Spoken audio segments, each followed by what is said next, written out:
Hi everyone, welcome to TMT Tips with Taylor Mobile Tutoring. My name is Donia.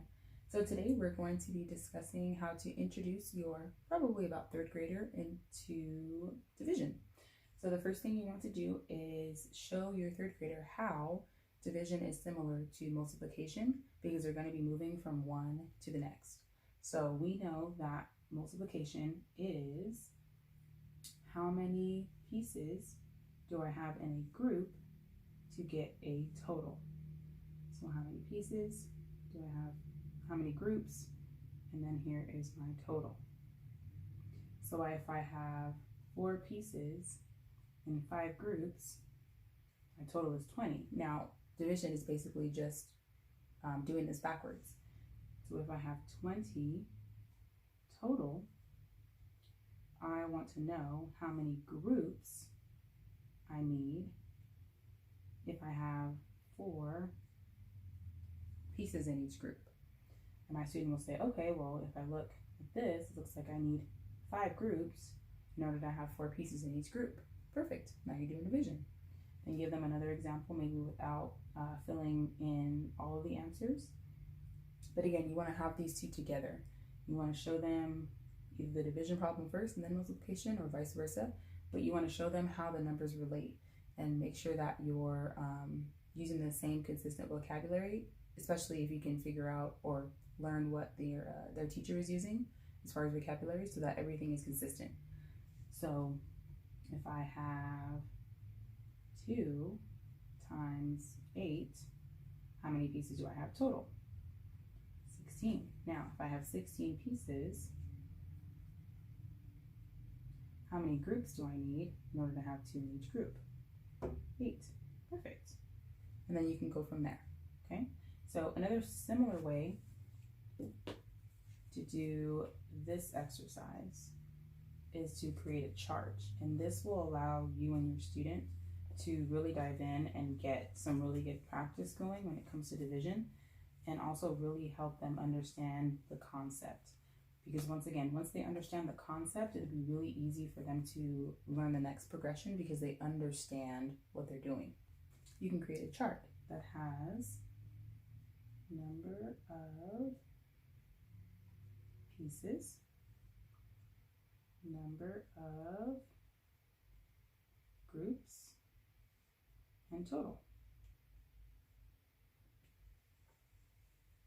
Now you can either just give them a total and have them fill everything in, maybe once they get a little bit more proficient. But first, you would want to fill this about 75% of the way complete, and then ask them to fill in the blanks. So if I have 2 pieces and 4 groups, how many do I have total? If I have 3 pieces and 15 total, how many groups do I have? If I have 4 pieces and 2 groups, how many do I have total? If I have 5 pieces, 10 total, how many groups do I have? If I have 6 groups and 12 total, how many pieces do I have in each group? And you really want to encourage your student to kind of be creative in how they figure this out. If they need to draw circles and then circle or put squares around the groups or whatever it is that they need to do in order to solve this in their own way is totally okay. The next thing you can do, or the next progression you can take, is to include word problems. And this is once they've become really proficient at something like this. Once they can do these and fill in the blanks, no problem, going through all of their numbers, and you feel like they are really comfortable with multiplication and division, equal division I should say, then you can move on to practicing little things that will help prepare them for long division. So preparing your student for long division, again, I am a huge fan and proponent of word problems.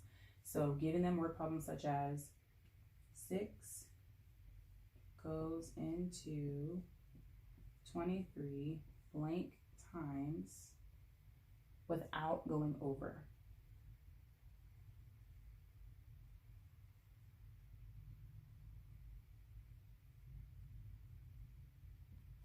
So how many times can I fit 6 into 23? Or how many groups of 6 can I fit into 23 without going over?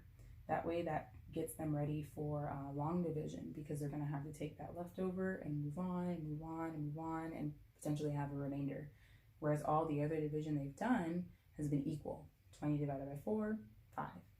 16 divided by 3, 18 divided by 3, 6, and etc., etc.